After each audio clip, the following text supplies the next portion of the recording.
Listo, gracias.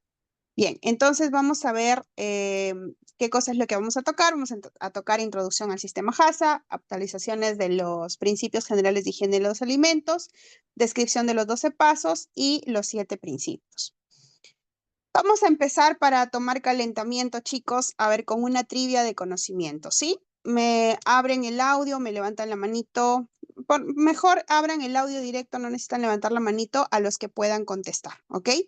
Ok. Nombren los peligros que deben evaluarse en un sistema HACCP. Químicos, físicos y biológicos. Creo que son 3. Ok, Jill. Vamos a ver quién dice otra cosa. ¿Alguien más? Físicos, químicos, biológicos. Radioactivos, puede ser. ¿Alguien más, chicos? ¿Están de acuerdo con Jill? ¿O tienen otros?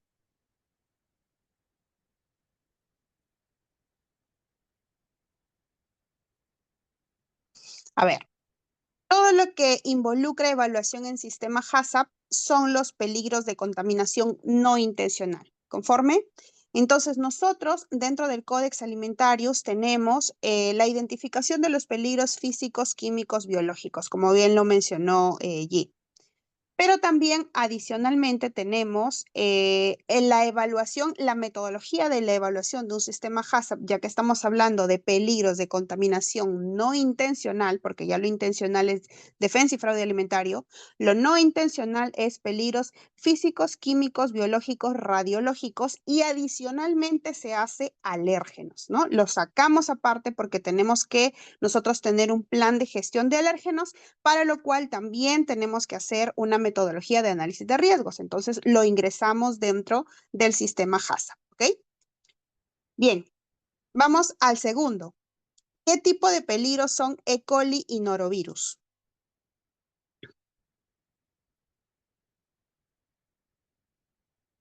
Vamos, chicos, prendan sus audios. Biológicos.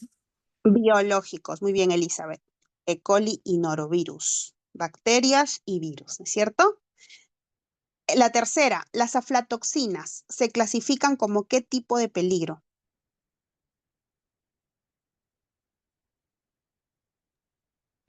Químico. Químicos. Químico, Gustavo, muy bien, químico, así es. Perfecto. Nombra los alérgenos alimentarios reconocidos por la FDA. ¿Cuáles son? Estos me los sé porque soy alérgica a casi todo menos el trigo. ¿Cuáles son, Jill? Huevo, pescado, leche, está la soya, está el maní, los frutos secos. Ay, me acuerdo de todos esos porque todo, menos el huevo soy alérgica, pero está el trigo, me parece también, y, Gluten. Ujú. y creo que son, no me acuerdo si son 9 o 10, pero 9 ahora, 9. siempre bromeo que casi todo soy alérgica, entonces por eso me acuerdo siempre. ¿Cuál es el último? El último que ha ingresado. Chicos, a ver, ¿quién lo sabe? ¿El ajonjolí Los, o El la sésamo. el Ajá, sésamo. el Sí. sésamo. Ok, perfecto. Muy bien. Otra. Estos programas requeridos proporcionan la base para un sistema de seguridad alimentario basado en HACCP. ¿Cuáles son? Los prerequisitos. Los prerequisitos. Muy Ujú. bien. Chicos, no dejen que Jill les gane. ¿Cómo es posible? A ver. Ya exonerada del Nombre. curso, puedo irme a la terapia. No, este es un calentamiento nada más, ¿ah? Oye, además son Nombre. cositas, claro, básicas, ajá. Ajá, a los consumidores vulnerables o de alto riesgo.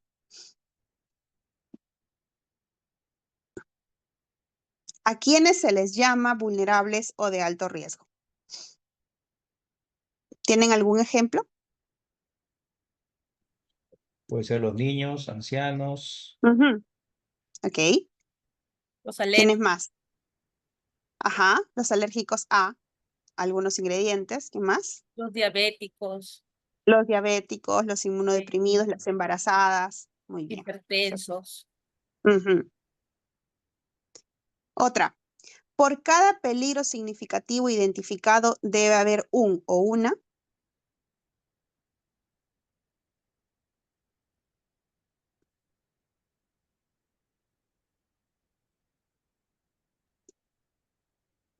El Una punto medida de límite, ¿no? Por control. cada peligro. Medida de control, Gustavo. Muy bien, perfecto.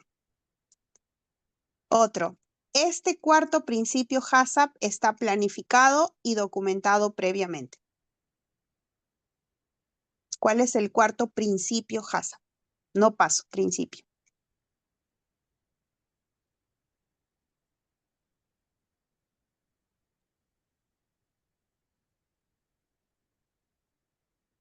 Les digo el tercero para que más o menos vean el cuarto. A ver. El tercero es establecer los límites críticos de control de un PCC. El monitoreo. Ajá, sistema de vigilancia para los PCCs. Muy bien, Jill. Perfecto. Entonces ya saben, este ha sido el calentamiento del curso HACCP. Ahora sí vamos a ir a la introducción un poco del sistema HACCP.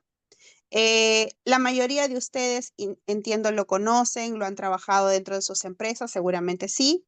Creo que todos los que están aquí están en empresas de alimentos. Entonces vamos a ver en qué consiste el sistema HACCP, ¿no? Hay dos corrientes, una a nivel internacional y una a nivel nacional, ya que nosotros como Perú hemos acogido todo lo que se ha establecido en el Códex Alimentarios. Entonces nosotros tenemos una norma legal que nos fiscaliza DIGESA, también SENASA, ¿no? Acerca de lo que establece este Códex Alimentarios, que es el CXC 1/1969 y que actualmente ya tiene una última revisión en el año 2023. Entonces, a modo internacional, ¿cuándo es que nace? Justamente en 1960, la Pillsbury Company y el Ejército de los Estados Unidos con la NASA desarrollaron un programa para la producción de alimentos inocuos para el programa espacial. ¿Por qué? Porque necesitaban enviar a los astronautas y pues allá no se podía tener una medida de contingencia en caso pasara algo, por eso tenían que prevenir. Y ahí es donde empezaron con la prevención de temas de peligros biológicos, químicos y físicos. Entonces, ¿qué cosa es lo que menciona a nivel internacional el Códex? Nos dice que es un abordaje preventivo y sistemático, dirigido a la prevención y control de peligros. Ahí nos menciona directamente biológicos, químicos y físicos. Sin embargo, a medida que han habido acontecimientos, incidencias alimentarias, ¿no? El tema de las fugas radiactivas que ha habido también, el tema del bioterrorismo, ¿no? Todo lo que ha ocurrido a través del tiempo ha hecho que también ingresen, como les mencioné, el tema de los peligros alérgenos como tal por separado y el tema de los peligros radiológicos. ¿Quiénes son los que a nosotros nos fiscalizan por parte a modo internacional, digamos así? El Códex Alimentario, subsidiario, la FAO y la OMS. Y donde es establecido en los principios generales de higiene de los alimentos, así se llama esa normativa, y es un código que es el CACRCP 1/1969. Y a modo nacional está aplicable desde el 24 de junio, está por medio de la resolución ministerial la 482/2005 del MINSA, y nos establece también que es un sistema preventivo. Sin embargo, bueno, ahí hay un tema, ¿no? Con el hecho del sistema preventivo, porque digamos que si nosotros nos desviamos del límite crítico ya no sería preventivo, sería más un correctivo, ¿no? Porque tendríamos que llegar hasta que se haya una desviación en el límite crítico. Por eso es que ahora se habla también de un límite operacional, por eso es que también ya no solo se habla de PCC, sino de PPROs, y ahí es donde viene ya un tema de más prevención con algunas variantes en los lineamientos que implementamos por el HACCP, ¿no? Pero, bueno, ahí lo menciona que es un sistema preventivo de control. ¿Quién? El Ministerio de Salud a través de la Dirección General de Salud Ambiental, que es DIGESA. Y DIGESA con SENASA, cada uno de ellos con sus establecimientos de normas legales que establece justamente lo que menciona el Códex, lo han asumido aquí en Perú. Entonces, ¿en qué está enfocado el HACCP netamente? Está enfocado en la inocuidad alimentaria, porque la inocuidad directamente está enfocado en cuidar al alimento, cuidar la salud del consumidor en base a que nosotros no vayamos a tener algún riesgo a la salud por consumir un alimento que esté contaminado, ¿no? Entonces, directamente va con la inocuidad. Y es un conjunto de condiciones y medidas necesarias durante la producción. Es decir, HACCP involucra recepción de materia prima, producción, procesamiento, ¿no? Almacenamiento, distribución y preparación de los alimentos. Es decir, un restaurante, una concesionaria de alimentos también puede tener las medidas con respecto al HACCP, para asegurar que una vez ingeridos no representen un riesgo para la salud del consumidor. Eso es lo que implica. Entonces, ¿qué nos establece? Se debe implementar un sistema de gestión de principios generales de higiene. Según la definición del Códex, es un sistema de higiene de los alimentos. ¿Qué es? Programas de prerequisitos complementados con medidas de control en los puntos críticos de control, según corresponda, que en su conjunto garantizan que los alimentos son inocuos y aptos para su uso previsto, ¿no? Entonces, el sistema de higiene de los alimentos está conformado por los programas prerequisitos. Ahora, ¿qué es un plan HACCP? Un plan HACCP, según la definición del Códex, es la documentación o el conjunto de documentos que son preparados con los principios del HACCP para garantizar el control de los peligros. Es decir, ¿el plan HACCP solamente es el análisis de peligros? ¿Sí o no? ¿El plan HACCP solo es el análisis de peligros? No.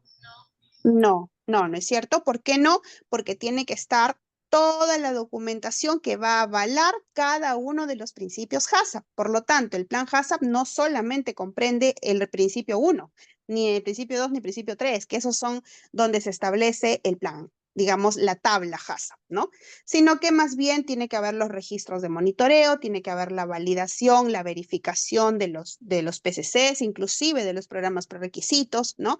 Entonces, involucra todo un sistema, el HACCP, en donde nosotros vamos a tener que tener a medida secuencial todos esos documentos, ¿no? Entonces, ahí es donde se forma el plan HACCP. Bien. ¿Cuáles son las actualizaciones que han habido a raíz del Códex 2020? A raíz del Códex 2020 se ha fortalecido, ahora se habla ya del tema de los OEA, ¿no? Los operadores de alimentos, y habla y establece que debe de tener un control preventivo. Y este control preventivo te indica que tiene que estar basado en la ciencia. Cuando te dice que tiene que estar basado en la ciencia, te dice que tiene que estar validado, que tiene que estar contrastado contra información bibliográfica. Entonces, tiene que todo el sistema estar ahora validado. Por eso se habla de validación de PPRs, por eso se habla de validación de PCCs. Tiene que ser una base para un sistema HACCP eficaz, porque los programas prerequisitos incluyen también las buenas prácticas de higiene. Ya vamos a ver también.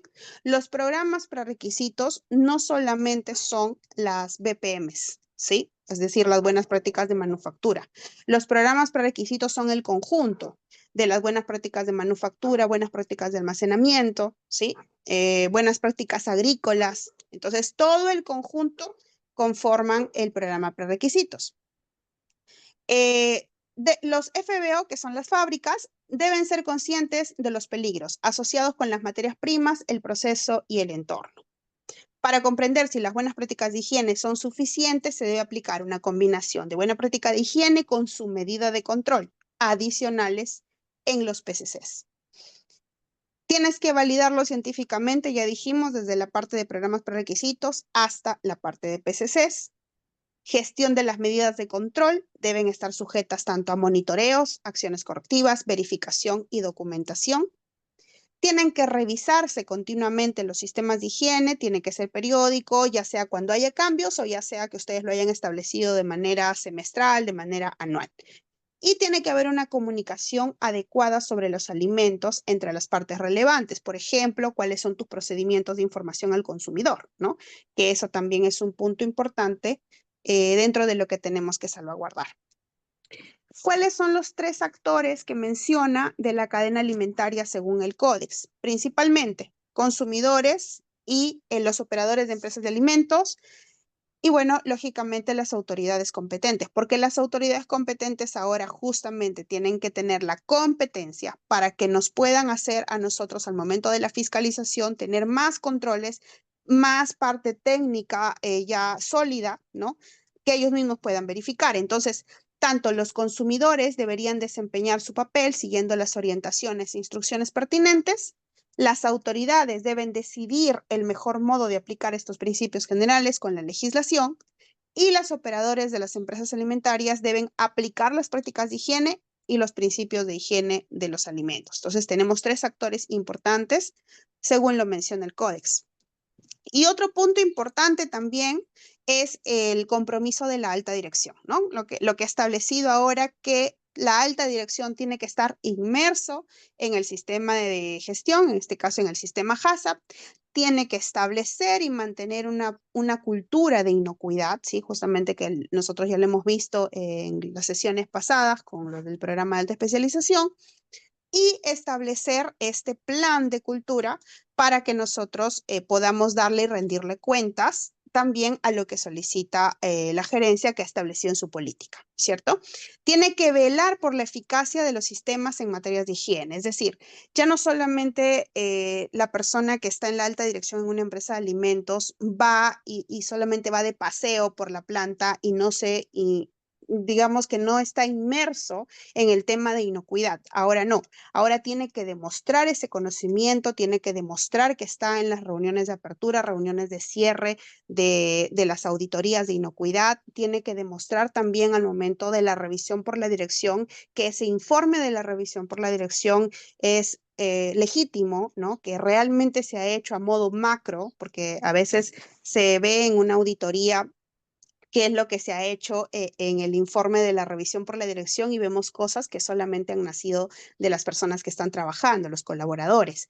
Pero sabemos que no ha sido hecho por la alta gerencia porque no tiene estrategia de planificación estratégica, ¿no? Entonces, sí o sí, tenemos que velar porque la alta dirección ahora pueda representar bien al momento de una auditoría de inocuidad. Otro punto importante y otras cosas, otras funciones que también tiene que manejar la alta dirección es que tiene que designar, ¿no? Sus actas de equipos de inocuidad, funciones, responsabilidades y autoridades de la empresa, tiene que asegurar la integridad del sistema HACCP en este caso, tiene que tener la verificación de que se están efectuando los controles que se han establecido y documentación actualizada, esto todo en la revisión por la dirección. Tiene que establecer un sistema de mejora continua o promover la mejora continua y tiene que asegurarse de las capacitaciones y también tiene que asistir a capacitaciones porque justamente lo que necesitamos es que él sepa cuál es el speech, ¿no? Y qué cosa es lo que se ve, qué se maneja, cuáles son los recursos que se brindan. Entonces todo ello es con la capacitación. Y otra parte importante es que tiene que analizar en base a riesgos de inocuidad. ¿A qué me refiero con esto? Cuando hablamos de requisitos reglamentarios, nos referimos a que la alta gerencia tiene que asegurarse en que los recursos que está brindando van a ir también en que no haya riesgos de no calidad o riesgos de no inocuidad, ¿no? Tiene que siempre tomar decisiones en base a riesgos. Por lo tanto, tiene que basarse en el cumplimiento normativo como primera instancia. ¿Cuáles son los elementos de una cultura positiva? Bueno, nosotros ya hemos visto anteriormente lo del plan de cultura, pero aquí también lo toca en el códex que te dice el compromiso de la dirección y del personal con la producción de alimentos seguros. Eso en primera instancia, el cumplimiento de la política de cultura de inocuidad.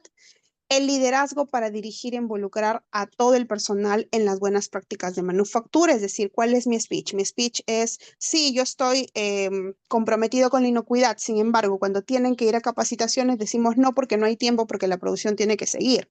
Entonces, no estoy siendo consistente, ¿no? Ni coherente con lo que digo o con lo que denoto en mi política. Por eso es que realmente se tiene que sentir.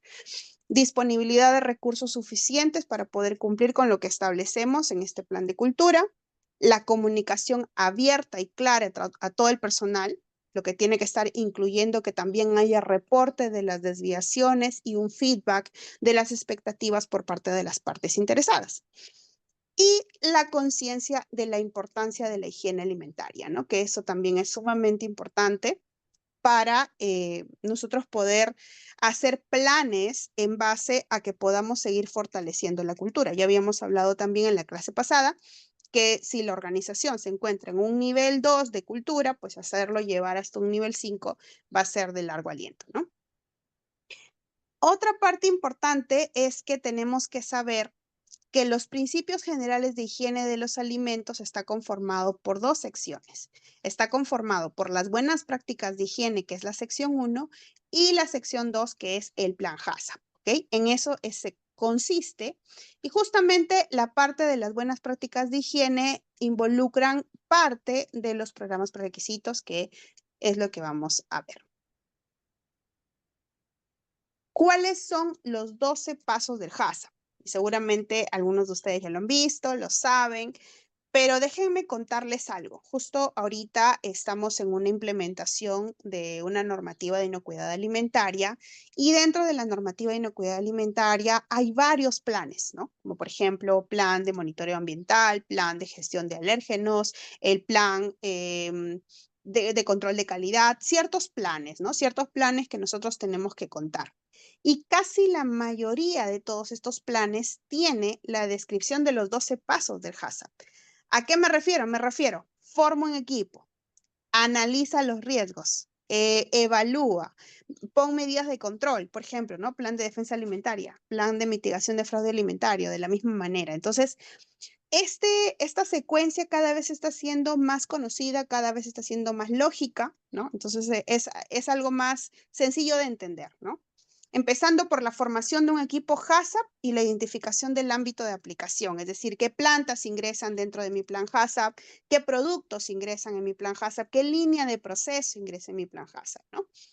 Qué almacenes también, porque también nosotros tenemos que determinar en ese alcance que si yo voy a hacer, por ejemplo, la certificación de inocuidad alimentaria de una planta y tengo dentro de mi almacén insumos que también sirven para abastecer a otra planta que no está dentro del alcance, tengo un problema. Entonces, tengo que yo tener todo ese ámbito de aplicación bien mapeado desde los almacenes. Luego de la formación del equipo HACCP, que es multidisciplinario, va a venir la descripción del producto, esas fichas técnicas que tenemos que analizar, que tenemos que estudiar, que tiene que venir asuntos regulatorios, que tiene que venir aseguramiento de la calidad y todos los entes responsables internos para que me digan cómo es que va a terminar esa descripción del producto.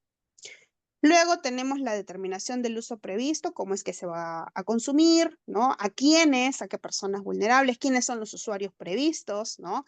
Ahorita con el tema del etiquetado de alérgenos también, ¿no? La declaración de los proveedores con el podría contener, porque ya no solamente es contiene y declaro directamente qué es lo que tiene como ingrediente mi producto, sino qué también podría contener, ¿no es cierto? En la fase 4 tenemos la elaboración del diagrama de flujo. En la fase 5 tenemos la confirmación in situ del diagrama de flujo. ¿Ok?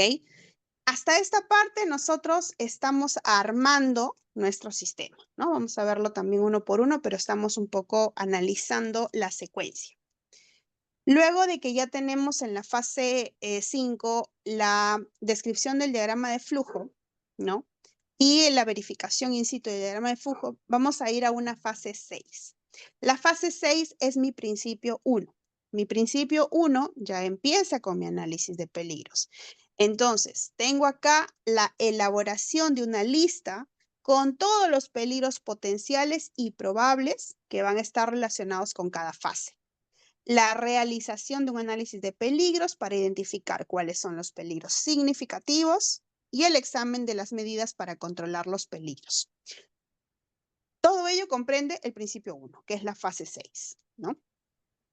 Una vez que nosotros hemos analizado y sabemos cuál es ya la lista de esos peligros, luego de eso vamos a determinar los puntos críticos de control, ¿no? Aquí ya entra el tema del árbol de decisiones, actualmente con sus 4 preguntas, ¿no? Y una serie de información para que nosotros podamos evaluar, ponderar y revisar cuáles de ellos van a ser los PCCs. Entonces entra la fase 7, que es el principio 2. Después de eso, pero acá no quiero pasar sin antes decirles que en la determinación de puntos críticos de control, vamos también a poder determinar los PPROs,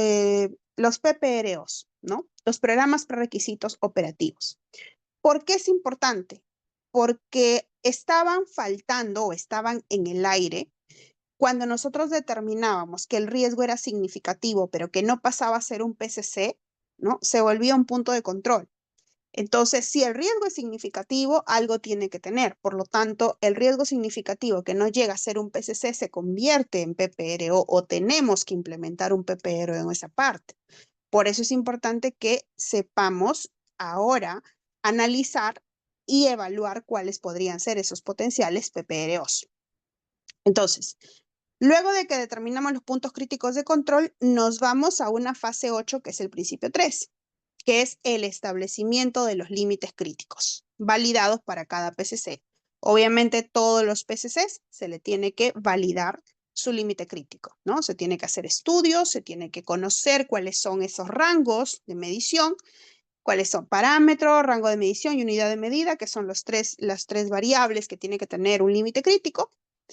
Y luego de eso nos vamos a la fase 9, principio 4, que es el sistema de monitoreo, ¿no? Que se establece un sistema de monitoreo y seguimiento para cada PCC.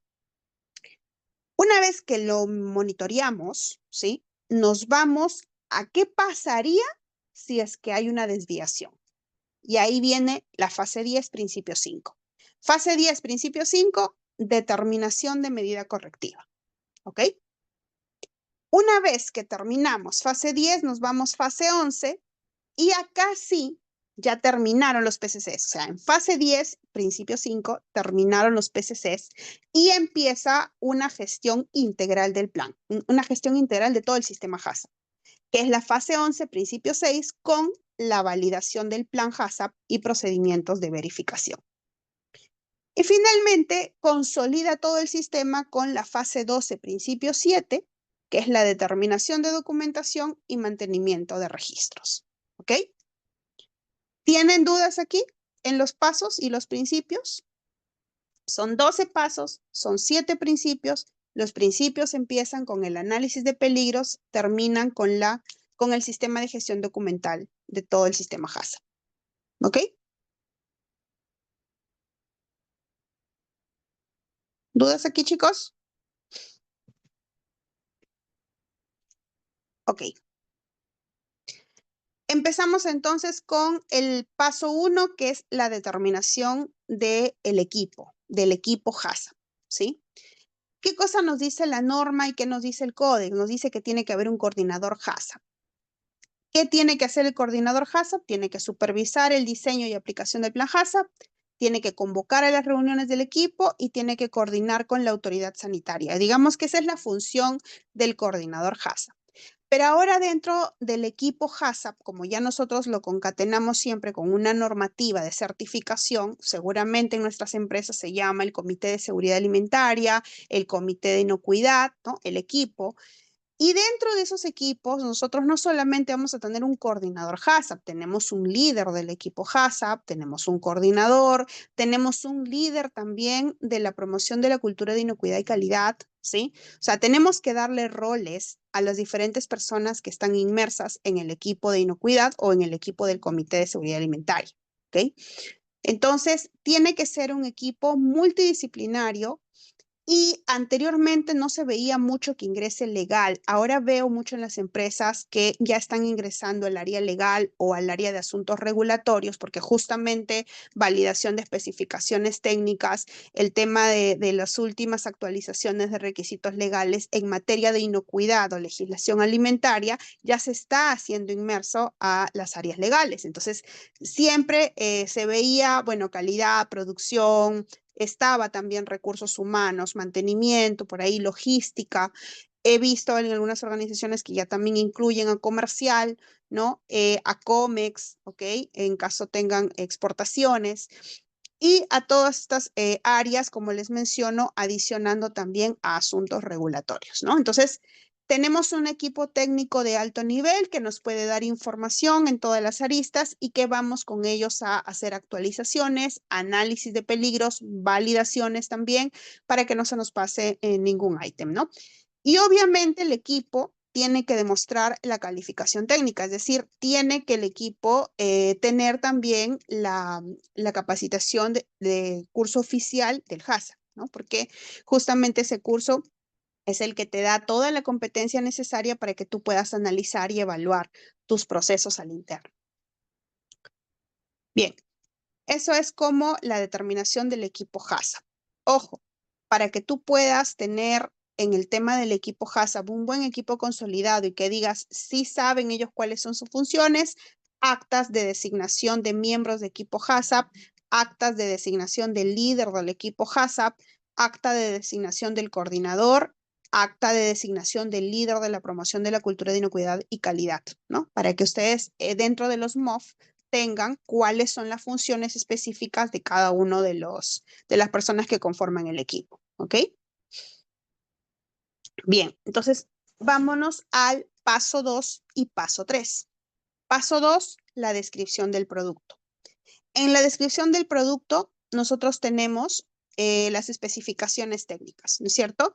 Pero para las especificaciones técnicas o para llegar a las especificaciones técnicas, nosotros tenemos algunas variantes, digámoslo así. Tenemos ya sea desarrollo, diseño de productos nuevos o ya sea cambios en las formulaciones, ¿no es cierto? Para que nosotros podamos determinar cuál va a ser esa especificación técnica. Entonces, tenemos que tener procedimientos también de la elaboración y la revisión de las especificaciones técnicas de los productos, porque ahí van a estar inmersos seguramente muchas de las áreas, tanto de innovación y desarrollo, también asuntos regulatorios, aseguramiento de la calidad. Hay organizaciones que dividen aseguramiento de la calidad de control de calidad. Entonces, van a tener que, en conjunto, tener todas las especificaciones. Y para esto vamos a ver la composición, los tratamientos de conservación del producto, obviamente el nombre del producto como tal, ¿no? ¿Cuáles son esas características que tienen tanto físico-químicas, microbiológicas? Tienen que tener análisis, ¿no? Los análisis, por ejemplo, los estudios de vida útil, por ejemplo, cuáles son las instrucciones de uso que también van a tener que validarse, esas instrucciones de uso en caso que sean, por ejemplo, listos para consumir, que todavía tengan que tener una cocción, ¿no? Una refrigeración. Todas las consideraciones tienen que estar inmersas después de una validación. Este tema también importante de todo lo que va en el etiquetado, mucho más por el tema de los alérgenos, que es lo más crítico y por eso les incido ahí. En el tema de los alérgenos es necesario tener todas las declaraciones, ahora también de los insumos, los ingredientes y las materias primas por parte de los proveedores, para que ustedes sepan cuáles son los alérgenos que podría contener. Esto es muy importante también, esta parte de la descripción del producto, porque analizas el riesgo de lo que también podría contener tu producto. Entonces, es importante esto. Otro punto importante es cuáles son esas especificaciones técnicas, ¿no? De los envases y los embalajes.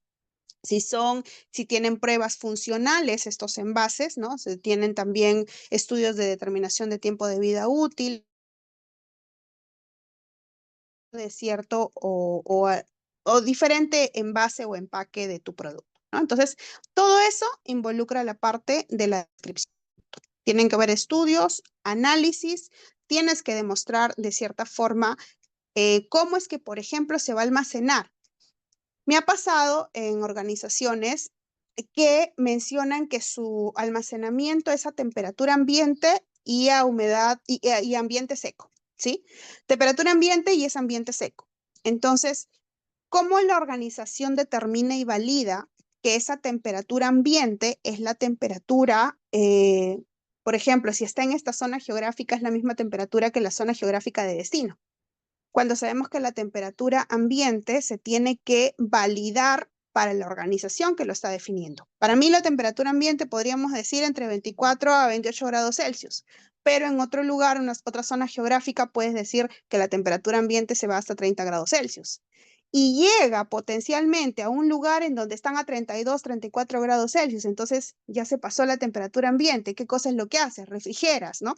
Eso es lo que se tiene que validar. ¿Cuál es realmente la temperatura ambiente según lo que puede soportar el producto? Y otro punto, no miden humedad porque dicen, bueno, es que ambiente seco y acá está seco, pero realmente la humedad relativa a la que tiene que estar, en cuánto tiene que estar y hasta cuánto es posible estar, ¿no? Porque puede ser que tenga que tener 60% de humedad relativa, ¿no? Entonces, todo ello, todos esos parámetros se tienen que validar y así no estén con un rango específico, tú le tienes que colocar un rango, como ya les mencioné, temperatura ambiente y ambiente seco. El otro punto es el uso previsto. El uso previsto es para también poder evaluar cuáles son las poblaciones vulnerables, ¿no? Cuáles son, por ejemplo, aquí el impacto de materias primas e ingredientes, que no es apto para personas alérgicas a frutos secos. Este producto tiene frutos secos, está declarado en su etiqueta que tiene frutos secos, por lo tanto es no apto para personas alérgicas a esos frutos secos. Población objetivo y población vulnerable, ¿no? No apto para diabéticos, ¿no? Lo que mencionábamos hace ratito de que forman parte de las personas vulnerables. El otro tema es cuál es la forma de consumo, si es listo para consumir, si cómo sería su forma de uso y su condición de conservación en caso sea listo para consumir, si es de alto riesgo, de bajo riesgo, y de todo esto también va a depender que ustedes tengan un plan de conservación, una información al consumidor más veraz o más oportuna, ¿no? O más detallada, por decirlo así, en sus campañas también de información al consumidor. Entonces, en esta parte se ve todo ello, también tendría que haber un procedimiento documentado de la información al consumidor, ¿no? Para que podamos este punto tenerlo bien cumplido, ¿no? En esta parte. El otro paso es el diagrama de flujo. El diagrama de flujo tiene también una estructura y tiene también una metodología, ¿sí? El diagrama de flujo implica tener diversas etapas de proceso, pero bien analizadas. ¿Qué quiere decir bien analizadas? Quiere decir que si es que yo tengo alguna actividad de reposo, colocarlo en el diagrama de flujo. Si es que yo tengo alguna actividad de transporte con estocas al interno de la planta, tengo que colocarlo también como parte del diagrama de flujo. Me ha pasado que he visto diagramas de flujo en donde ponen todas sus operaciones macros o críticas, pero no colocan esos pequeños espacios, tanto de tiempo de reposo como de tiempo de traslado al interno de la planta, que no necesariamente es un traslado de máquina, digámoslo así, no es un traslado de línea de proceso, ¿no? Porque en la misma línea de proceso podríamos decir que está en plena línea de proceso de, no sé, pues calibración, en plena línea de proceso de envasado o línea de proceso de pesado automático, ¿no? No está directamente en la misma línea de proceso, sino que se sale de la línea de proceso. Y esos puntos que son, podría decirse hasta minutos, pequeños segundos, no se contabiliza. Entonces, todos esos ítems tienen que estar también colocados en el diagrama de flujo, ¿sí? Y en el diagrama de flujo colocar también cuáles son los parámetros de control para cada una de esas etapas, ¿no? Que eso ya obviamente cuando hacemos un análisis de peligros nos va a servir toda esa información. ¿Cómo es que tenemos que dividir los diagramas de flujo? La podemos dividir por grupo de productos con el mismo tipo de proceso, ¿no? Lo podemos dividir por producto, ¿sí? Y bueno, y lógicamente tenemos que, como les dije, mencionar cada uno de los parámetros y también cada una de las entradas, ya sea como insumos, como inputs, como también de salidas, ¿no? De salidas, qué cosa es lo que en ese momento está saliendo, ya sea como descarte, como subproducto, como producto intermedio o como producto final. Cuando nosotros hacemos, después de que hayamos establecido el diagrama de flujo, la verificación de los diagramas de flujo, nosotros tenemos que adoptar medidas para confirmar la correspondencia de estos diagramas de flujo con sus actividades, en todas las etapas, en todos los momentos. ¿Cómo es la verificación del diagrama de flujo? ¿Cómo se lleva a cabo? Seguramente muchos de ustedes lo hacen en sus empresas. Va un grupo multidisciplinario, de preferencia todos los miembros del equipo de Comité de Seguridad Alimentaria o equipo de inocuidad o equipo HACCP, como ustedes lo llamen, y van y pasean desde la recepción de la materia prima, desde que inicia todo el proceso productivo, etapa por etapa, y van verificando y contrastando si es que en efecto ese diagrama de flujo todavía está. Porque muchas veces dentro de la misma organización, ya sea por, no sé, instalaciones nuevas, porque han cambiado algo en la infraestructura, porque son maquinarias nuevas, los procesos o los procedimientos y los métodos de trabajo cambian. Entonces también el diagrama de flujo podría cambiar. Para eso se tiene que hacer una visita a las instalaciones a verificar si es que eso está conforme, lo especifica el diagrama de flujo, ¿no? Y también puede hacer que algunas de esas pequeñas pequeñas fases que les mencioné de que no están en el diagrama de flujo sean bastante críticas al momento de la afectación en temas de inocuidad o ya sea también por contaminación. Por ejemplo, en una organización me pasó que nosotros estábamos en la planta y empezaron a jalar con estocas y me decían, no, es que tenemos que sacar el producto de acá para trasladarlo a la planta, al equipo que está al frente. Entonces lo sacamos con esta estoca. Pero la estoca estaba haciendo el contacto con un producto intermedio y esa estoca tenía grasa, lubricantes, ¿no? Entonces hay una contaminación, un riesgo de contaminación química que no había sido mapeado dentro del diagrama de flujo. Es ahí donde les digo, cuando son algunas subetapas o etapas muy pequeñas, muy cortas, siempre se tienen que también colocar dentro del proceso. Y justamente esas son las que se nos pasan. O sea, justamente esas pequeñas, esas cortas, por decirlo de alguna manera, son las que no ingresamos en el diagrama de flujo y después estamos con problemas al momento de la auditoría o de la inspección interna, ¿no? Chicos, hasta acá, ¿alguna pregunta que tengan?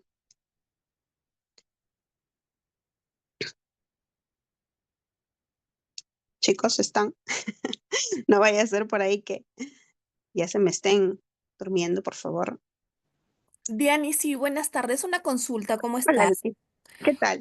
Cuando nosotros establecemos los parámetros en alguna etapa del proceso para control, ¿siempre tiene que haber un rango mínimo y un rango máximo? Cuando establecemos cualquier punto de control o te Sí. refieres Por, PCCs?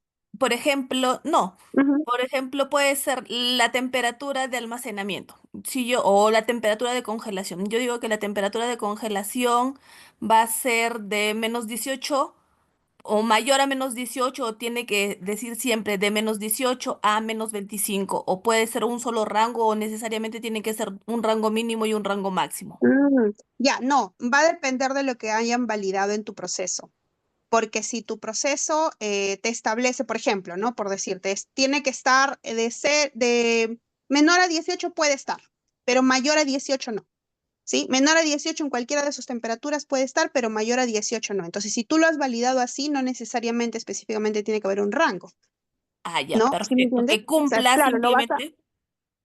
claro, lo vas a iniciar desde el momento en que tu informe de validación te lo menciona. Si te dice tu informe de validación que tiene que estar a una temperatura menor a 18 grados Celsius, con eso basta. Ah, ya, no habría ningún problema u observación. No, porque si está en tu informe de validación como tal, no habría problema. O sea, si es que tu informe todo lo que menciona tu informe de validación es lo que te va a avalar. Por ejemplo, en el caso si fuese un punto de control que no tuvieses un informe de validación como un PCC, lo vas a tener como un informe de validación de PPRs, ¿sí? De programas De prerequisitos. programas prerequisitos, claro, porque en los programas prerequisitos ahora también se están validando. Entonces ahí también vas a tener parámetros de cada una de las etapas de proceso. Mucho más en el tema de contaminación cruzada, ¿no? Porque ahí es un programa prerequisito que te habla de cualquier etapa de proceso y ahí vas a tener también parámetros. Y si es un PPR, tengo que tener también una validación. Y ahí también puede ser que tenga solamente un rango, un valor, perdón, un valor específico. Sí, claro, ahí también puede ser que tengas un valor específico o un rango. Por lo general siempre le colocan rangos, ¿no? Pero si es que tú Sí. lo tienes en tu validación como no puede ser menor a, no hay problema, Ah, ya, pero ya, tiene ok, que estar en tu validación. Ujú. ya. Gracias. Ya, listo. Bien, chicos, a ver, llegamos entonces a los 7 principios. Los 7 principios tenemos desde realizar el análisis de peligros hasta la documentación y registros. Al momento de realizar análisis de peligros, ya dijimos, es listar todos los peligros, ¿no? Listar todos los peligros de contaminación no intencional. Nosotros tenemos 2 tipos de peligros. Uno de peligros de contaminación no intencional, uno de peligros de contaminación intencional. Los no intencional, ya dijimos, pueden ser 5: biológicos, químicos, físicos, alérgenos, radiológicos, y los de contaminación intencional, los que son de defensa y fraude alimentario, que también pueden estar inmersos dentro de tu análisis. Entonces, tenemos la realización del análisis de peligros como principio 1, luego nos vamos a determinar si son PCCs o si son PPROs, como ya lo hemos mencionado. Nos vamos a analizar el establecimiento de límites críticos para cada PCC, que van a estar inmersos con 3 variables, ya también hemos mencionado. Sistema de vigilancia de control de PCCs, que es el principio 4, es decir, una vez que establecemos límites críticos, luego hacemos el monitoreo para que esté en control, para que no se pase de esos límites críticos o no se desvíe de los límites críticos que hemos establecido. Luego del sistema de vigilancia y control de PCCs, establece acciones correctivas, luego verificas el plan HACCP y posteriormente tenemos un sistema de documentación y registros, ¿ok? Entonces, todos estos que hemos mencionado son principios. Vámonos entonces a la descripción de los procesos. Cuando tenemos que llegar nosotros a un análisis de peligros, ahora vamos a ver, realizar un análisis de peligros, vamos a tener que determinar 2 términos, ¿sí? Vamos a tener que diferenciar 2 términos. Uno que es el peligro y el otro que es el riesgo.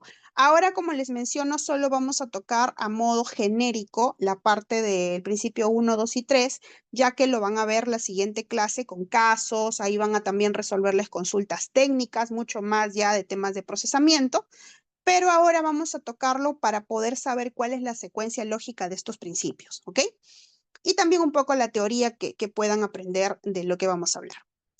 Vamos a hablar entonces qué es un peligro, qué es un riesgo. Un peligro es un agente, ya sea biológico, químico, físico, radiológico, alérgeno, que va a estar presente en el alimento y que puede causar un efecto adverso a la salud. Es decir, es un agente que va a estar inmerso dentro del alimento. ¿Y qué es el riesgo? El riesgo es la probabilidad por la gravedad de que este peligro, si es que está en el alimento, te va a hacer daño. Entonces, lo que se va a evaluar es el riesgo.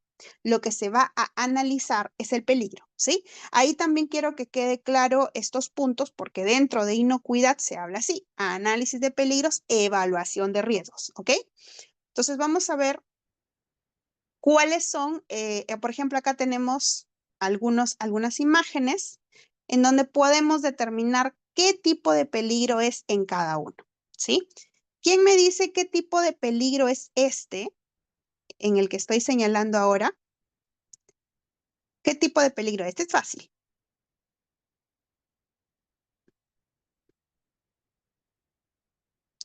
¿Qué tipo de peligro ven acá? Biológico. Biológicos, Maite, muy bien, biológicos. ¿Qué tipo de peligro ven acá?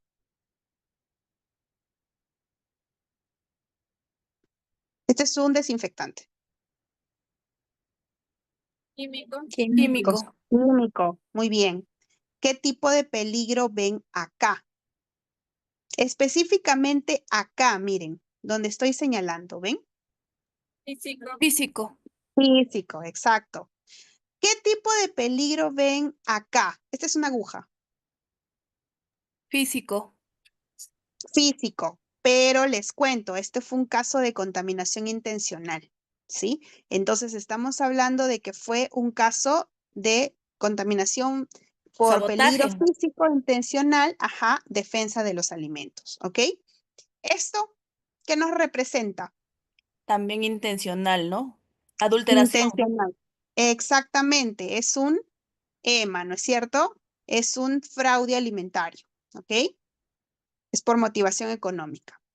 ¿Y este de acá qué será? Estos son unos bizcochos que tienen huevito y tienen lechecita. Microbiológico. Microbiológico. ¿Microbiológico? Huevo. ¿Sí? Alérgeno, pero ¿por qué es un peligro alérgeno de aquí? Porque no está Declarado en la etiqueta. Porque no está identificado y exactamente, declarado porque en no la está etiqueta. etiquetado, porque no está etiquetado. Perfecto. Y aquí el último, ¿este de qué es este símbolo? ¿Qué tipo de peligro es? Radiológico. Radiológico, ¿ok? Entonces vamos a ver. Esos son fraude, biológico, alérgeno, defensa de los alimentos, radiológico, físico y químico, ¿ok? Para tenerlo claro. Ahora, dentro de un análisis de peligros, ¿qué es lo que vamos a hacer? Ya dijimos, vamos a recopilar todos los peligros identificados en cada una de las etapas y vamos a analizar cuáles son los peligros que son indispensables controlar, tanto para eliminar como para reducir. Entonces, ¿cuáles son esos tipos de peligros? Hemos mencionado en contaminación no intencional, en biológicos nos encontramos con las bacterias, virus, parásitos, por ejemplo, inactivados con la cocción o prácticas adecuadas para la manipulación. En el químico tenemos compuestos químicos que destruyen nutrientes, por ejemplo, metales pesados, pueden ser responsables de enfermedades crónicas. En el físico, resultado de la contaminación o prácticas deficientes. Por ejemplo, cuando los mantenimientos de los equipos son inadecuados y tienen por ahí metales, ¿no? Pequeños metales que no podemos identificar o que no podemos ver y que se van directamente en el alimento. Radiológico, fruto de la radiación presente en el suelo, en el aire o en el agua, ¿no? Que son rayos gamma, rayos beta, rayos alfa, que pueden estar dentro de estas fuentes. Y los alérgenos constituyen un problema emergente para la salud pública. Esos son todos los tipos de peligros que nosotros podemos analizar dentro de un análisis de peligros HACCP. Y estos de acá, como menciona, HACCP exigido por el Códex y estos exigidos por las certificaciones de inocuidad. Y los otros de contaminación intencional, que son defensa alimentaria, peligro de contaminación intencional, también por agentes físicos, biológicos, alérgenos, radiológicos y químicos, pero que son intencionales, sabotaje, extorsión, ¿no? Todo lo que sea contaminación intencional. Y lo que es fraude alimentario es producción o comercialización deliberada de alimentos que pueden afectar la salud del consumidor y que pueden estar adulterados, falsificados, ¿no? Tienen que de alguna manera estar enteradas las personas al interno de la empresa porque quieren conseguir algo, ¿sí? Quieren conseguir, están por motivación económica. Es una adulteración por motivación económica. Ahora, ¿cómo es que nosotros o de dónde nosotros identificamos estos tipos de peligros? Acá es importante que ustedes tengan en consideración que los tipos de peligros nacen de ciertas fuentes, ¿sí? Para nosotros poder hacer nuestros análisis HACCP, poder identificar peligro por peligro, tenemos que hacerlo de diversas fuentes. Por ejemplo, en el caso de productos, tenemos que hacerlo de materias primas, de ingredientes, de insumos, también de envases, de empaques, de embalajes, que eso podría estar de repente en otra tabla, ¿no? Adicional. También del agua, ¿no? De las fuentes del agua. También desde el punto de vista de recursos humanos, desde la manipulación de esos procesos de manipulación, en qué partes, en qué zonas se encuentran los manipuladores y que también ahí nosotros podríamos, de repente también con la indumentaria, estar dando algún tipo de contaminación cruzada. En el caso de ambiente, los equipos, ¿no? También estar analizando equipo por equipo, los utensilios, también los materiales, eso que usamos durante el proceso productivo. Entonces, todos estos son fuentes de donde nosotros vamos a determinar qué tipo de peligros hay por cada una de esas fuentes. Acá tenemos algunos ejemplos. Por ejemplo, este es un análisis de indumentaria, accesorios e instalaciones. Acá tenemos la indumentaria, es guantes de color verde, ¿no? Aquí como este. Y tenemos el tipo de peligro físico, químico, alérgeno, biológico, radiológico, ¿no? El físico, fragmentos de guante, el químico no presenta, el alérgeno no presenta, biológico, presencia de microorganismos, coliformes, E. coli, salmonella, y radiológico no presenta. Entonces aquí, como no es una determinación completa, ya que es de indumentaria, le hemos puesto si es significativo, sí o no.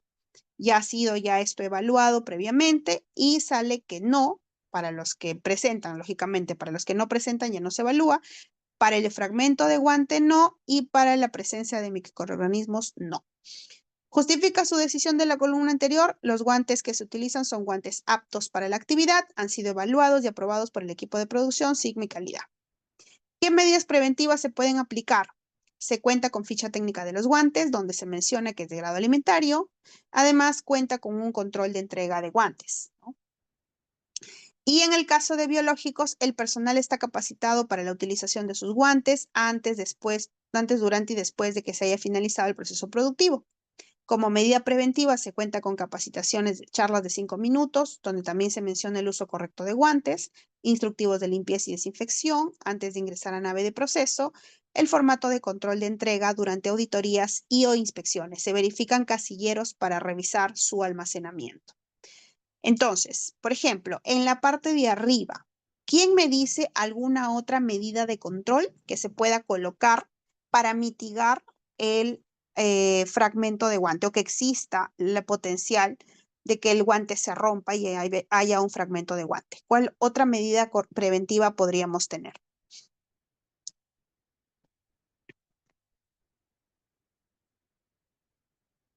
¿Quién me dice?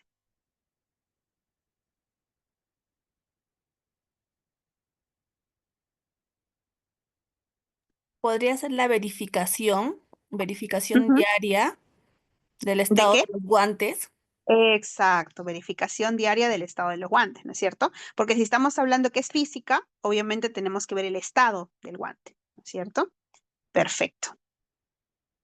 Y en el último, en el tema biológico, ¿qué otra medida preventiva se les ocurre? La verificación de la frecuencia del lavado de los guantes. Ok, la verificación de la frecuencia, ajá. ¿Algún Uf, hisopado de o repente? frecuencia de lavado de los guantes cada 2 horas y claro, también tendría que ser una evaluación mensual, Ujú, ¿no? ujú, Un hisopado mensual para la evaluación, ¿no? De los manipuladores, en este ujú. caso de los guantes, ¿no? Ok, perfecto. Chicos, ¿todos están?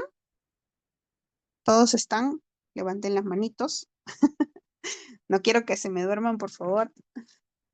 Ya, muy bien. Muy bien, Maite. Tu corazón me alienta. Elizabeth, ¿levantaste la mano?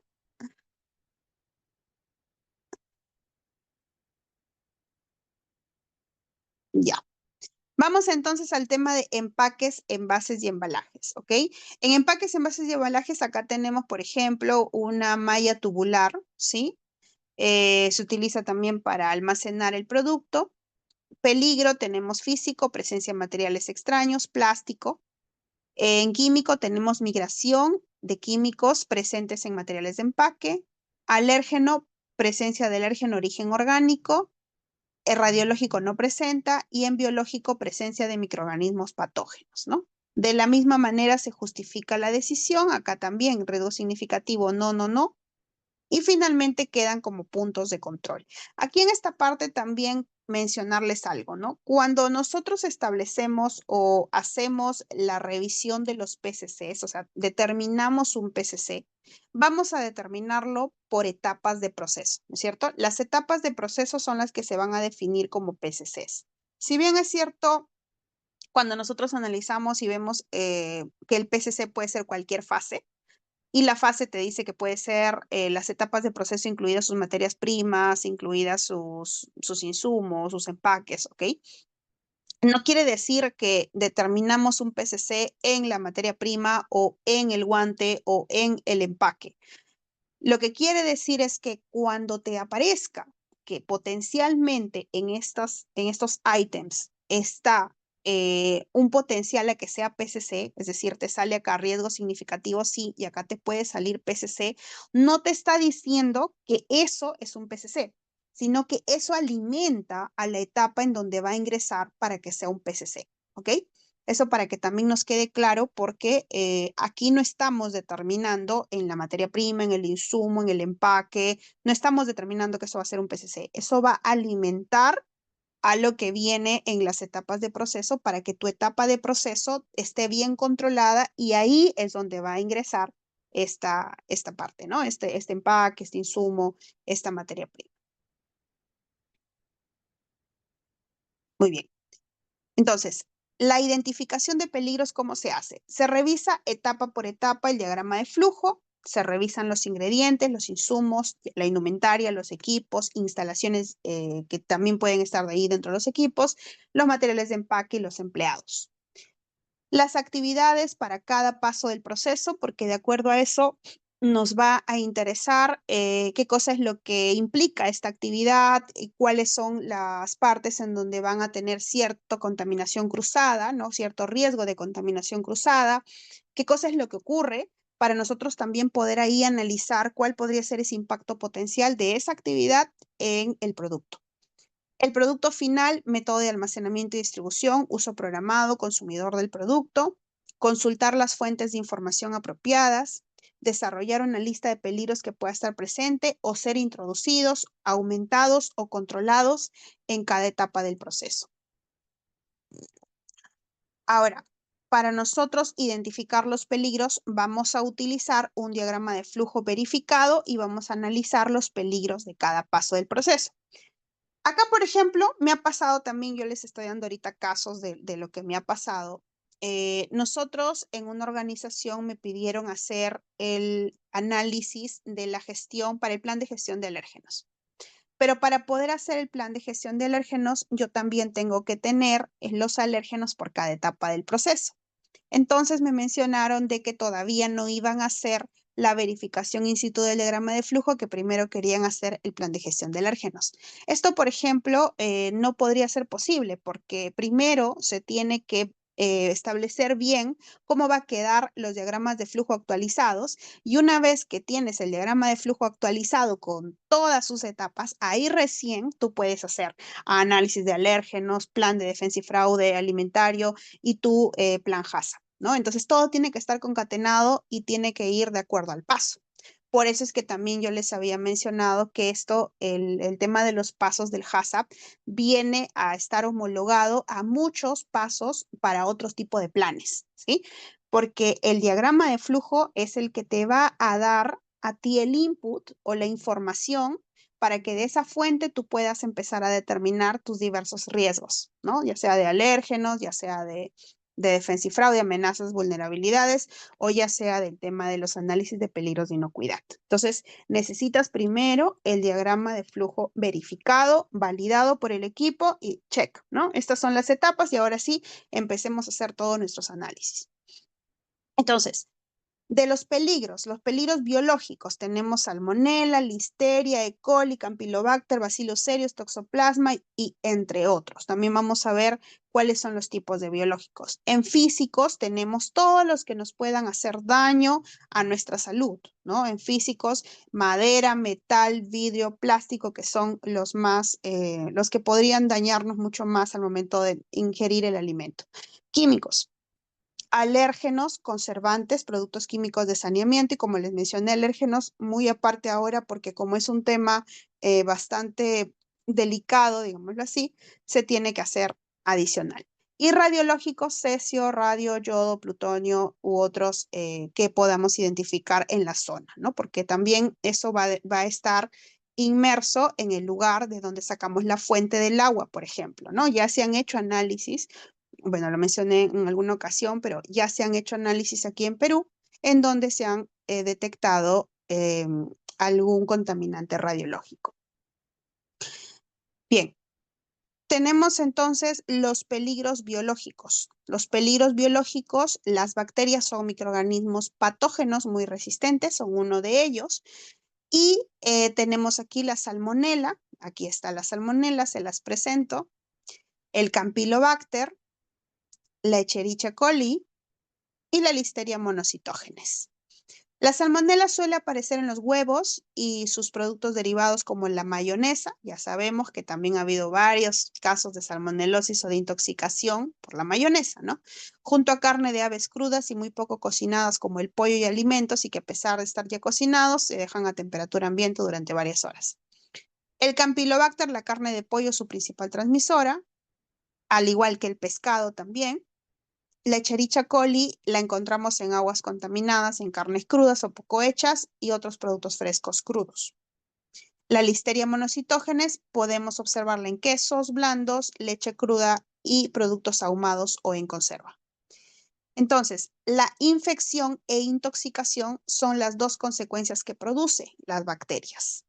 Y el desenlace son problemas de salud, gastrointestinales, vómitos, diarreas, fiebre, dolor abdominal. El tema biológico es bastante importante porque de esto es donde también nacen la mayor parte de las actividades, de las enfermedades, perdón, y de donde tú también podrías tener algo mucho más complicado, ¿no?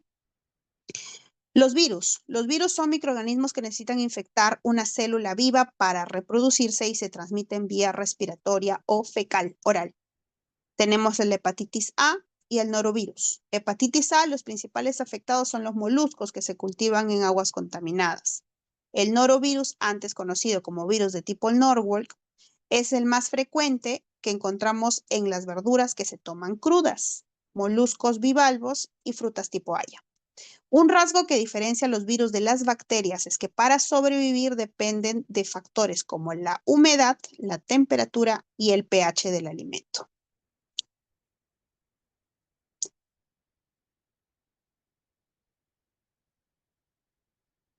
Tenemos los hongos. Los hongos son microorganismos que viven en las plantas y los animales. Los hongos comúnmente encontrados en carnes y aves son la alternaria, el aspergillus, botrytis, cladosporin, fusarium y algunas otras más que están aquí. Estos hongos pueden encontrarse también en otros alimentos. Y las micotoxinas. Las micotoxinas son sustancias venenosas producidas por algunos hongos que se encuentran en siembras de granos y nueces. Entonces, algunos hongos causan reacciones alérgicas y problemas respiratorios. Producen micotoxinas, que son sustancias venenosas que pueden enfermar. Y la aflatoxina, que es de lo que habíamos hablado en la trivia, es un veneno que causa cáncer producido por ciertos hongos. Entonces, ahí también tenemos ese análisis. ¿Es importante conocer estos análisis, estas características? Sí, porque de esto depende el input también para que tú puedas analizar el riesgo y la gravedad, ¿no es cierto? Si bien es cierto, nosotros analizamos para evaluar el riesgo, la probabilidad, también analizamos la gravedad. Por eso es que es importante conocer esto. Y lógicamente esto lo van a hacer ustedes acompañado de una persona que conozca el tema microbiológico, ¿no? Que esté en temas de control de calidad en el laboratorio, para que también puedan hacer esa evaluación de riesgos. Los parásitos transmitidos por los alimentos. Cualquier parásito que pueda transmitir a los seres humanos a través de la ingestión de alimentos. Entre los parásitos importantes transmitidos por las frutas y hortalizas, la taenia, el echinococcus, el granulosus, bueno, Echinococcus granulosus, Echinococcus multilocularis, el toxoplasma, ¿no? Hay varios aquí. Y las medidas de control preventivo más comúnmente usadas son los tratamientos de tiempo y temperatura, congelación, calentamiento, que reducen o eliminan los parásitos viables. Muchos parásitos son susceptibles a la congelación. Deben evaluarse las zonas de cultivo de las frutas y hortalizas frescas en términos de propensión a una contaminación fecal directa o indirecta, procedente de animales silvestres, domésticos o de personas, ya sea causada por escorrentía, inundaciones, agua de riego o fertilizantes naturales. Aquí también había este de acá es un principio generales de higiene de los alimentos para el control de parásitos. Eso también hay varios en realidad códigos de práctica que les van a dar información microbiológica, ¿no? Este CXG, la 088, es la que van a poder encontrar información para el control de parásitos. Está abierta al público, ustedes la pueden conseguir, así es que ahí está la fuente. Otro importante, los peligros físicos, ¿no? Que son materiales que se pueden introducir en el alimento y que causan daño a la salud del consumidor. Las astillas de madera, restos de huesos, vidrio de frascos rotos o luminarias, acrílicos o plásticos duros, metales, tornillos, clavos y espinas. Chicos, aquí una pregunta. ¿El cabello es un peligro físico?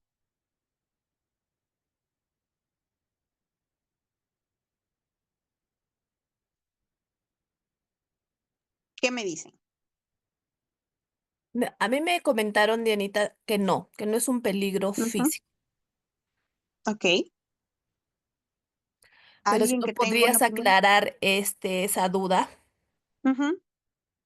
Sí, lo voy a hacer. Primero quería ver quiénes tienen alguna opinión diferente. De repente les ha llegado la información de algún cliente o de repente ustedes han tenido que analizar porque el cliente les ha pedido que lo consideren como peligro físico. ¿Están de acuerdo con lo que menciona Dicky, que no es un peligro físico de HACCP? Tanto como que produzca algún malestar, algo en el cuerpo, no, pero podría ser un agente más para patógenos. Ujú.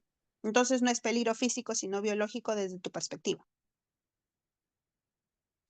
Sí, por los contaminantes que puede llevar, ¿no? O acarrear. No puede Ujú, ser como un almacenamiento para... ujú.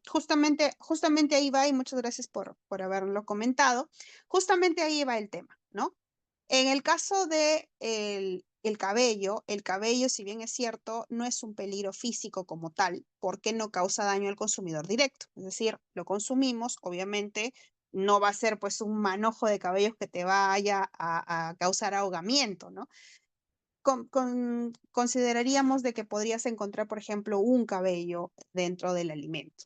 Entonces, no va a ser algo que te cause daño al momento de ingerirlo, pero sí, como menciona, podría ser un arrastre de algún patógeno, de alguna bacteria que sí podría contaminar el alimento de manera biológica. Entonces, podría ser un vector, ¿no?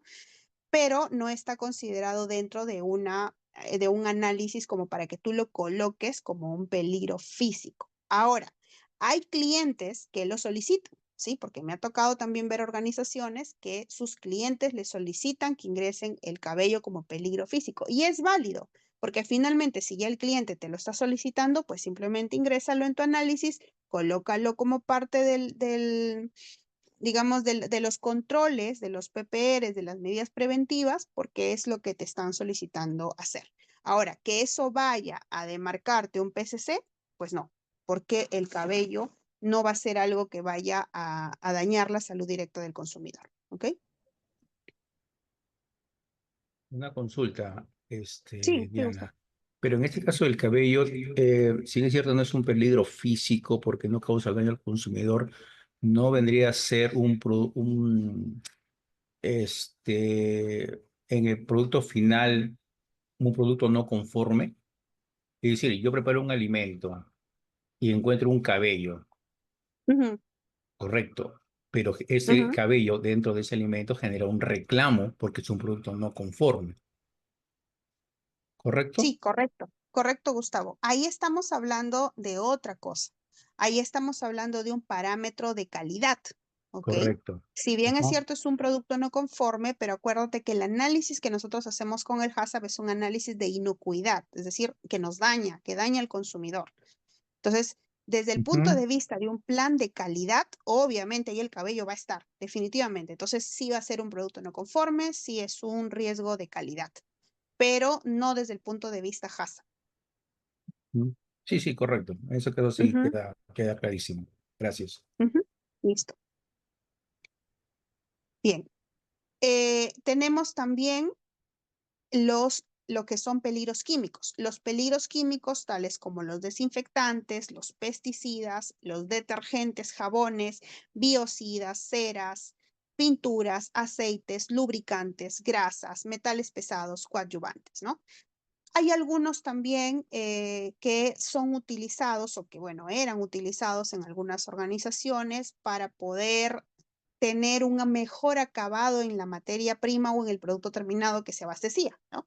Como por ejemplo algunas ceras, se utilizaban en algunos casos ceras que mencionaban para uso en el alimento de grado alimentario porque era para poder sacarle brillo, por decirlo así, a la cáscara de un producto, ¿no? Sin embargo, hay muchas organizaciones que ya lo están prohibiendo, por decirlo de alguna manera, o sus mismos clientes al momento de la declaración ya se está prohibiendo. Eso era para que tenga pues una mayor vistosidad y que tenga una mejor ponderación o calificación en términos de calidad, ¿no?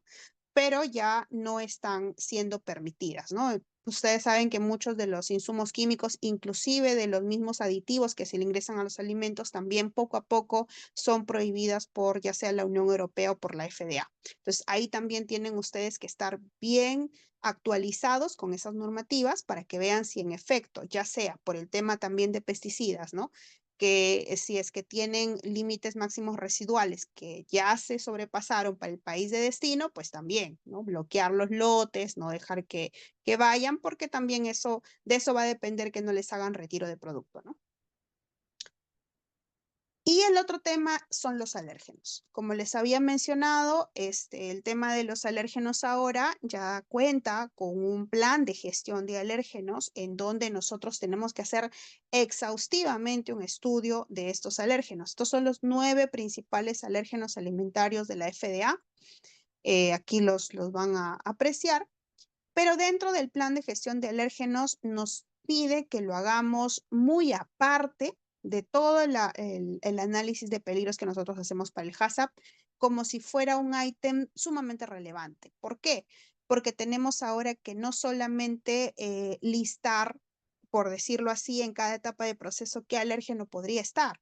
Por eso es que tampoco te dicen no lo pongas directamente en tu análisis de peligros del HACCP, porque ahora tenemos que también listar todos los alérgenos, materia prima por materia prima, insumo por insumo, todos los tipos de productos que podrían llegar a contener alérgeno, empezar a ver sus declaraciones, empezar a mapear con todos los proveedores. Es un trabajo en conjunto, proveedores y equipo interno, para que nosotros podamos saber exactamente las etiquetas precautorias, es decir, que en efecto los proveedores me vayan a declarar si es que el insumo, producto, materia prima que me están abasteciendo podría contener, por utilizarlo en su planta, otro alérgeno, ¿no? O por almacenarlo junto con otro alérgeno.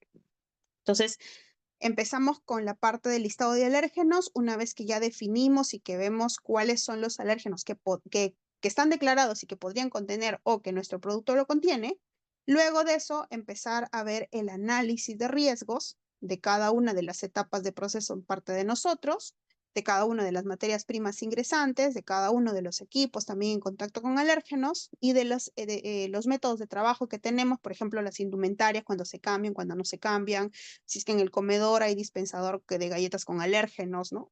Una serie de cosas que tenemos que definir para que luego pasemos al análisis de riesgos de alérgenos. Luego de eso hacemos medidas de control, ¿no? Luego de eso hacemos verificación, validación de las medidas de control de los alérgenos. Luego de eso vemos etiquetas precautorias, contrastamos nuestros productos terminados con todos los análisis de riesgos que tenemos y vemos qué podría contener nuestro producto. Y luego plan de formación y luego revisión anual del plan de gestión de alérgenos. Entonces, es todo un proceso tener ahora un plan de gestión de alérgenos en la organización. Y en el tema de HACCP, pues obviamente nosotros tenemos que tener nuestros controles, ¿no? Nuestros controles, ya sea que nosotros lo hagamos como programa prerequisito, porque son sencillamente puntos de control, o ya sea que son programas prerequisitos complementarias a los controles de los PCCs, o ya sea que son PPROs, programas prerequisitos operativos, porque fueron riesgos significativos que no llegaron a ser PCCs.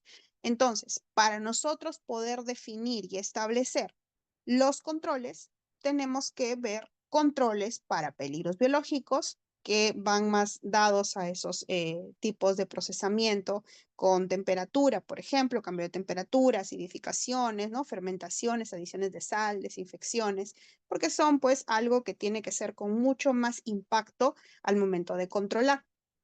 En el caso de peligros químicos, pues hay un control de proveedores, hay un control también en la contaminación cruzada con otros químicos, en el tema de almacenamiento también, en el tema de rotulado, ¿no? En el tema de que nosotros tenemos que considerar que no vayamos a trasvasar productos químicos a envases que no están con la etiqueta, que realmente sea de lo que contiene. Es más, a veces utilizamos y he visto en plantas que son bastante grandes y que muchas veces sorprende de que en esa planta haya esto, pero hay.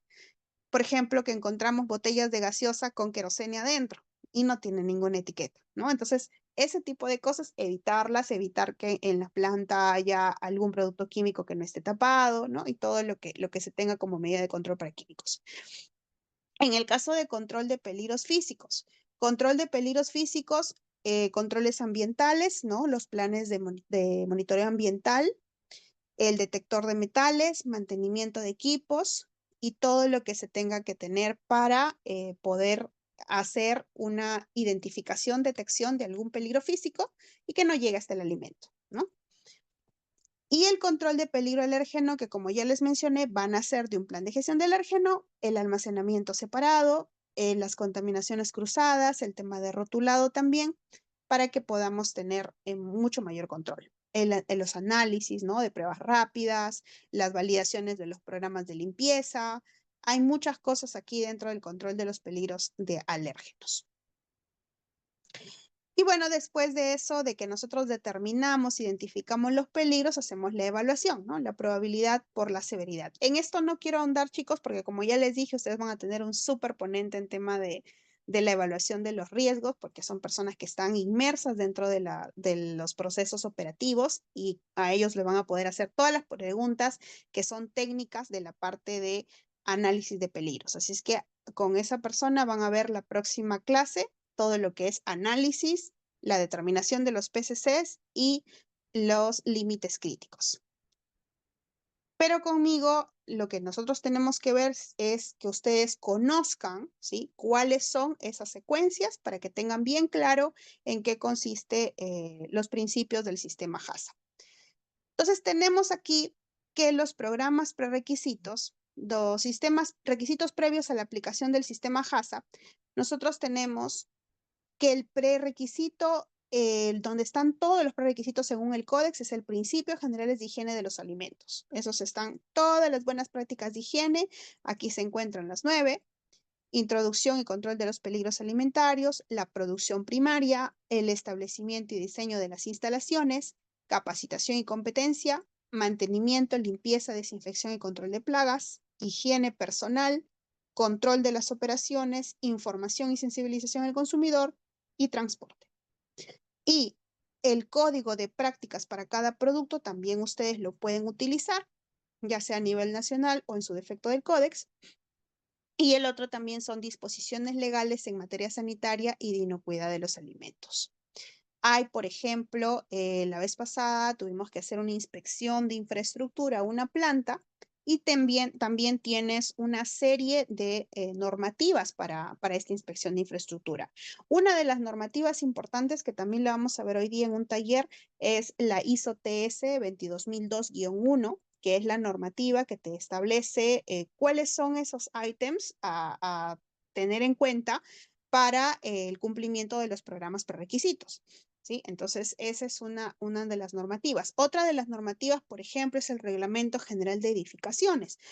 Nosotros aquí en Perú tenemos un Reglamento Nacional de Edificaciones que nos habla acerca de la cantidad de baños por cantidad de personas, nos habla acerca de las conexiones eléctricas, nos habla acerca de cómo tienen que ser las plantas de tratamiento de agua, nos habla acerca de los almacenamientos, de las distancias que tiene que haber entre piso, bulto, pared, bulto, techo, bulto, nos habla de una serie de cosas, iluminaciones, ¿no? Que si bien es cierto, es del Ministerio de mi Vivienda, pero que también tiene para industrias. Entonces, ese es la normativa legal que ustedes pueden también consultar en caso de infraestructura. Tenemos los programas prerequisitos. Los programas prerequisitos incluyen estos 3 tipos de buenas prácticas. Por eso les dije que no solamente son las buenas prácticas de manufactura los programas prerequisitos. Los programas prerequisitos son buenas prácticas de higiene, buenas prácticas agrícolas y buenas prácticas de fabricación. Y otras prácticas o procedimientos como capacitaciones, rastreabilidad, ¿no? Que todo esto se establece en la que les menciono que está aquí en la parte de abajo, que es la ISO TS 22002-1, que salió el 2009. Dentro de los programas prerequisitos, les voy a mencionar así a grandes rasgos algunos, son varios, pero este es uno de ellos. Almacenamiento de alimentos, materiales de empaque, envase, embalaje y productos químicos no usados en alimentos. Dentro de la ISO TS, ustedes van a encontrar 15 programas prerequisitos, ¿sí? 15 programas prerequisitos, empezando desde la distribución de las instalaciones, la distribución de planta, ¿no? Las edificaciones, los servicios, agua, aire, suelo, el tema de la gestión de los materiales comprados o la selección de proveedores, el tema de los retiro de productos, la información al consumidor, los procedimientos de reproceso, el tema de la biovigilancia, el bioterrorismo, que está la parte de plan de defensa alimentaria, ¿no? El tema de limpieza y desinfección, sanitización, control de plagas, el tema de control de materiales, el control de la contaminación cruzada, y varios otros ítems más, higiene del personal también, el tema de comportamientos e higiene del personal, ¿no? Hay varios programas prerequisitos que están ahí dentro de la ISO TS, los que les he mencionado son la mayoría de ellos, pero es importante que nosotros sepamos identificar no solamente cuáles son, sino qué es lo que nos pide en cada caso. En el caso de almacenamiento, las instalaciones usadas para almacenar ingredientes, empaques, envases, embalajes, productos deben brindar protección contra polvo, condensación, drenajes, residuos y otras fuentes de contaminación. Por ejemplo, si nosotros queremos ver aquí en lo que es almacenamiento y ustedes ven aquí este film, ¿sí? Y el film tiene residuos de polvo, ¿ok? ¿Qué me dicen ustedes? Es el empaque terciario, o sea, es el empaque que envuelve al producto, que no está en contacto directo con el producto, pero está con polvo. ¿Qué me dicen ustedes? ¿Es una no conformidad o no?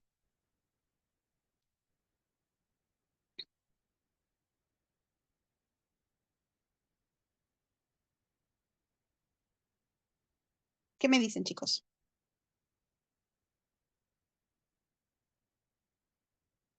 Este film de acá tiene polvo. ¿Es no conformidad?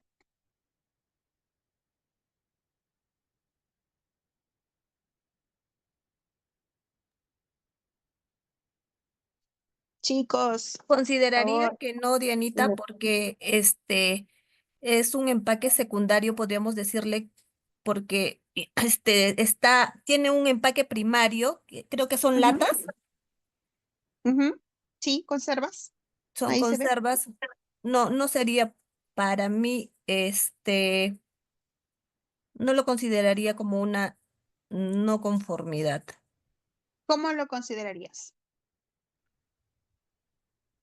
Bueno, sí es una observación por la presencia del polvo, ¿no? Materias extrañas, polvo, pero Ujú. el producto está protegido por su envase primario. Ok, perfecto. ¿Alguien más? ¿Es una no conformidad o no es una no conformidad?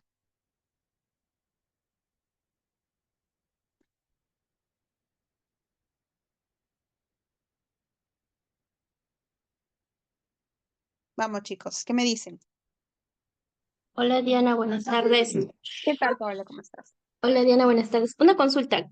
Yo entendí que acá esta no conformidad, perdón, no, que la sería es de estos envases que tienen el stretch film, me dices el polvo, ¿no? Que está ahí acumulado.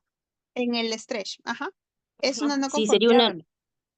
eh, a ver, es que, a ver, yo que he pasado varias auditorías, Ujú, en unas, a veces sí me observaron por un tema del polvo, de que si hay polvo ahí, entonces quiere decir que el almacén no lo están limpiando. Al no limpiarlo, ujú. entonces es un tema de no conformidad por limpieza de planta o limpieza de almacén. En otras no lo consideraban, si me encontraban, pero sí era como una observación, ya que decía que estaba el stretch film ahí. Entonces, al momento de sacar al momento de, por inocuidad, de sacar esos envases de hojalatas para llegar al proceso, para empezar a hacer el llenado de esos procesos, las Ujú. hojalatas pasan por, ¿qué se llama este? O sea, destapan ese stretch film, ¿no? Destapan, las limpian o limpian antes de sacar eso, antes de sacar el empaque todo y ya pasa, incluso creo si no me equivoco, esos envases de hojalatas se lavan antes de ser usados, Ah, pasan por un proceso de lavado. ok. Eso siempre y cuando fuera para utilizarlo. Y si fuera para despacharlo como producto terminado con todo y el fin.